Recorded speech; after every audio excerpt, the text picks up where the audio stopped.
We're ready. Great. Dr. Mark here for Natural Health. Hope you're having a great day. We got started a little late, and we're going to start at 6:15 now all the time because we just have patients coming in later, which is a good problem to have, and that's okay. So anyway, Dr. Mark here at Natural Health. Tonight we're talking about men's heart health. We started a new month in June, so our topic goes to men's health, and we're going to talk about men's heart health tonight. Many of the things I'm talking about tonight are basic things. Men have a little bit more problem with heart issues because estrogen in women are more heart protective. So they have a little advantage on us. If you look at the stats, they're kind of catching up with some of the habits they have too. So and it's whatever, all we care about is that we look at what those bad habits are and get away from them in general. Not just men's or women's or whatever, but let's just all be healthy and not have to deal with it. So again, Dr. Mark here, been here at Natural Health for 40 years, doing the chiropractic and nutritional work. And people don't realize that chiropractic work not only is working on pain, but working on the body as a whole and in a holistic way. And then we don't have drugs and surgery. So we try to figure out solutions to problems in different ways, in ways of the body healing itself, rather than trying to force a certain thing there. So again, we're looking at men's health tonight, and I want to show you two pictures, and you kind of decide on which one you think is the healthier. So we have number 1 and number 2. Number 1 and number 2. I think you'll agree that number 1 is probably in better shape, more heart healthy, and basically just paying attention to his diet, exercise, things like that. Where number 2 is not. I mean, he's just living large, and by large I mean large. And so, which one do you think is going to have the most heart problems because of these issues? And of course, number 2 will have the most heart issues. So, an interesting thing that I've discovered over time, you won't hear this everywhere, but as we go through this little program I've got, of course, nutrition leads to a strong heart and strong heart health, and in cardiovascular system. And as far as that goes, the whole body. So again, we're concentrating on certain things, topics to get people to kind of look at what their problems or interests might be. But really, the whole organism is one, and we want to work on getting the whole body healthy at the same time. So I'm going to talk more about the nutrition stuff here, the nutrition side and dietary side. Dr. Chip will talk more about chiropractic and the nervous system side. But they're, again, all part of the whole. You want everything to work correctly at the same time. So, we'll go back to this one. Poor diet and lots of stress, and this is environmental stress, and that means anything in the environment, not just a bad job or poor bad friends or whatever else you're getting into. Even pollution in the environment, a bad diet. That's all part of your environment. But that leads to high blood pressure and medication. Now, when people don't understand, and it's never been told to people this way, that it's the sugars and bad oils that are really the cause behind why people have high blood pressure. These things, when you have refined sugars that cause a spike in insulin, that high insulin level in the blood vessels cracks blood vessels, they are irritates them, and they tighten up, and so that's why beta blockers and all these other things are in there. But this leads to high blood pressure, and then of course the doctors don't want you to have a stroke. I understand that part, so they put you on medication to force the blood pressure down. Well, that makes the heart work a lot harder and weaker. It actually makes it weaker. So then that leads to an enlarged heart. And since the heart is made to work a certain way, and the valves close like a door, if a door is totally square and everything's lined up just right, the door will work just perfect every time. But if the door frame is all bent and twisted, well, then the door won't work. And that's the same way with the leaky valves in the heart. If the heart's not working correctly, if it's all enlarged and deformed, these valves don't seal correctly. Now, they can have disease processes too, like bacterial infections, things like that. That's what I'm talking about. I'm talking about, in general, where the heart is good, the tissues are good, but it's just that it's malformed. and then you have leaky valves, and that makes the heart have to try to work harder. It's getting signals to pump harder, but the medication is forcing it down. So that leads to congestive heart failure, and then when you have congestive heart failure, you're not pumping the blood into the lungs and out, which makes you have breathing difficulties, which leads to pneumonia, and then we know what comes after that. So people that have heart issues eventually usually end up with pneumonia because of the congestive heart failure, the lungs filling with fluid, and then sometimes they have pneumonia, sometimes not. Sometimes the lung just gets so full, or the medication has forced the heart to get so weak that it just can't hardly do anything anymore. So the heart needs to be very strong like a dish rag and wring itself out with every beat. Nice calm stroke there, nice calm when it's trying to force it. It doesn't have the strength, so it's pushing hard. Your pressures, all the blood vessels are not working correctly. Blood vessels normally will contract or dilate as needed for certain things. And that gets into the autonomic nervous system, what I'm sure Dr. Chip will talk about here in a little bit. So that just gives you some good general information looking at the physiology of how the heart and circulatory system works, not the drug aspect of it, not trying to control symptoms, not maybe the allopathic way. But and again, that's important to keep from having a heart attack or stroke. But they never ask the question of why is that there? What's causing all those problems? And address that, which we know what that is here at Natural Health. So we're always happy to help with that. So that gives you some pretty good information. Again, not only for the guys, but for everybody. Just to realize that what environment you have really controls a lot of what goes on with the body, and to also realize that the body is a whole, not just one part. So people a lot of times will have issues with high blood pressure, but to realize that's not the only problem in the body. There's got to be other things going on there. It may not be to a symptom yet, but just one system doesn't fail. The whole body is involved there. So anyway, that's enough for me. I'm going to turn it over to Dr. Chip. You have some great information. Don't forget that from now on too, our health shops are at 6:15. And if you need to find out what is going on at Natural Health, look us up at naturalquincy.com. On our website, we have videos and things there you can look at. And also to realize we do have free consultations. If you're having questions about this, or know how we can help, just come on or give us a call. We'll get you in for a free consultation and explain it to you. So have a great evening. We'll see you next week. And here's Dr. Chip. All right, thank you. Okay, so yes, all right, very exciting information here. Then again, we'll go ahead, again, Men's Heart Health, Men's Health Month here at Natural Health. Again, last month was with the women there too, so again, just getting a good other balance here. And like Dr. Mark explained there too, is that there's different factors that kind of, you would say, lead to affecting, men and women differently. But, in general, the more of the health theme is that a lot of things that we can do for ourselves can help and benefit both of us. So we'll go ahead and continue here. Now again, being more the men's side, or there's plenty, of course there's on both sides, so but just kind of more of an analogy here is that we typically think about when you say like a mechanic or a car, all that, we can kind of relate that to the human body.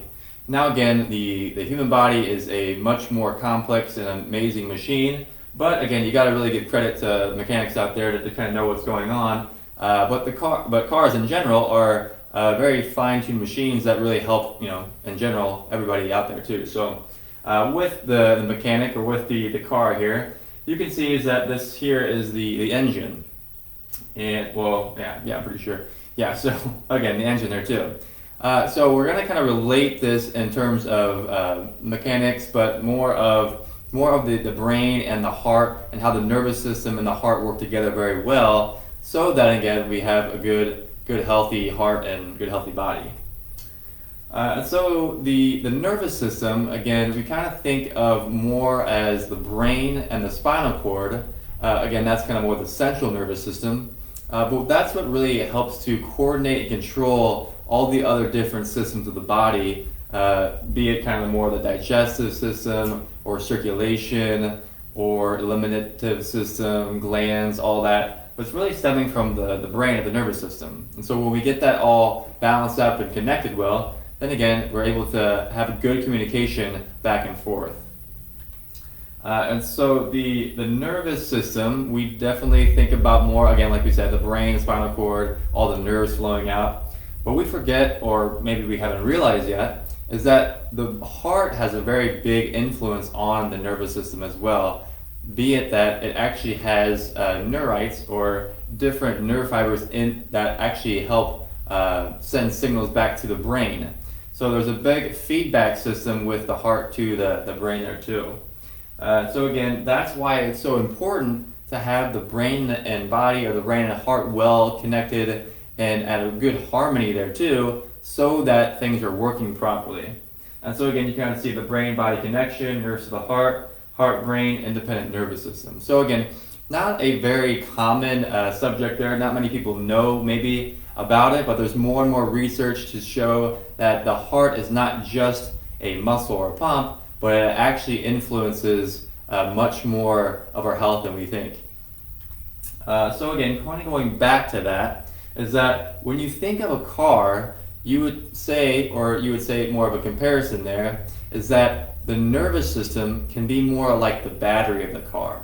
Again, it's the electrical impulses that go and travel from where it needs to go to other places of the car there. And so without the battery, the car can't start. And that's very important, of course, because if you don't have the battery, then again, things can't work well. But again, you would say the heart is kind of more of the engine, more of getting getting things rolling to where it's transporting and getting things to flow better. So with the battery, the nervous system, you can kind of see that comparison. But the heart, again, it makes sure is that it pumps and coordinates different things there too. It runs on a very smooth rhythm.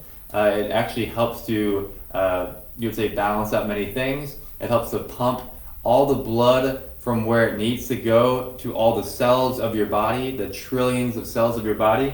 And that's important, of course, because if your cells are lacking more of the blood that's needed, blood gonna be more of like the food of the cells. Then again, we're not gonna have very good health of the body. And so that's again a little comparison of how those two things really are needed very well. And so if we don't have a battery, we can't start the car, and if we don't have the engine, then the car can't run very well. So again, both are needed. And that, again, too, is that when the nervous system is working well, it's actually able to connect with the brain and heart, just like the car. We're going to need to have good communication from kind of all parts there, too. Again, I'm not a mechanic by any means, but I know that, again, we need a battery and an engine to have the car running well. So, again, just a analogy there. So again, we kind of said is that the heart has more of a rhythm or a pulse or a beat, and that it's very important that we kind of maintain a good healthy rhythm or beat. But we forget that we don't want to just stay in a steady state all the time. Many times we think that, if my blood pressure is 120/80, I have a pulse of 70 or 80, anything like that. We think that it has to stay like that forever, and if it goes up or down, that's not good, and we have to do something to control. But really, it's more about how our heart is able to adapt to its environment, and even with the nervous system there as well. So what this is called heart rate variability, and what that means is that when our body is able to perceive stress in a way, or perceive the environment, it's trying to read what's going on. And if the nervous system is well balanced and it's communicating with the heart very well, then it's able to perceive the environment very smoothly, to where when there is something that is an emergency, or we need to run or flee or hide or fight or anything like that, we actually are able to do that. We respond to the environment appropriately.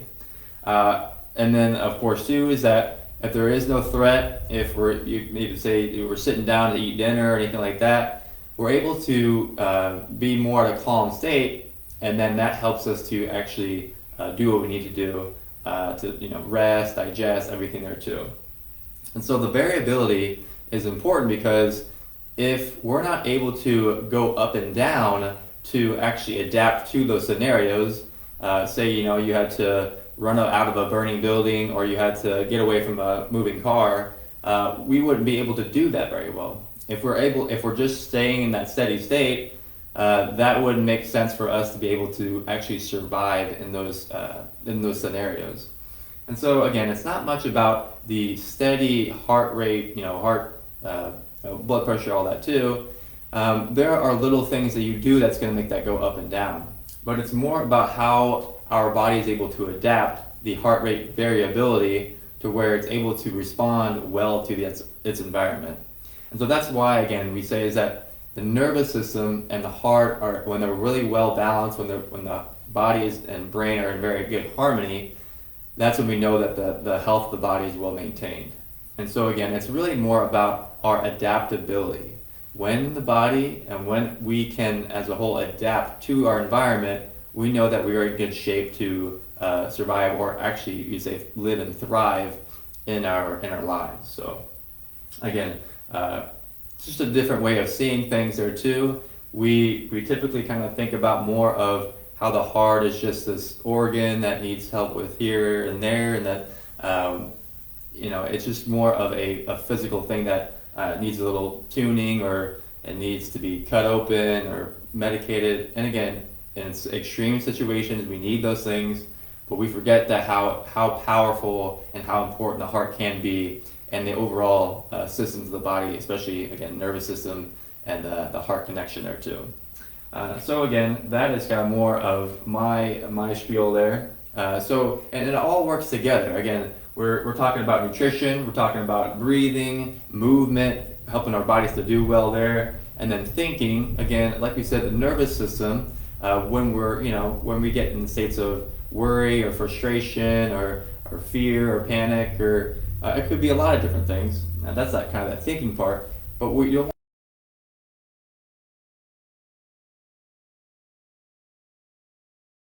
perceive what's going on. But if we get caught into that state, then that can be issues there too. And so again, it's a whole big aspect here. You would say, an overall good picture to where now we're able to adapt much better. And so again, when we get back to it, it's really more, you would say, about adaptability and how our brain and bodies are able to do that. So that's, again, short and sweet from me. I think that's it there, yeah. So again, I thank you so much for watching. I hope you did get a lot of good information here, or at least were able to see a different side of the picture. Again, there's always two ways to see things, and when we see is that the brain and the body, the heart, is very powerful. There is there's certain intelligence that when we actually are able to help our bodies to heal, to be healthy, then it knows what to do well so that we can be in good health. So again, you can always follow us at Natural Health Quincy IL, Facebook, YouTube, Brighteon, and Instagram. You can subscribe to our email list at naturalhealthquincy.com, and we are located at 2000 Jefferson Street in Quincy, Illinois. The number is 217-228-2040. So again, thank you so much. We're going to continue with our Men's Health Month this month in June, and again, this was the week of the heart, and so stay tuned for more. I think next week we are out of town on Monday, so the health shop will be probably either moved or even compounded with the next week. So just stay tuned for that. So again, thank you again so much for watching, and have a great rest of the week.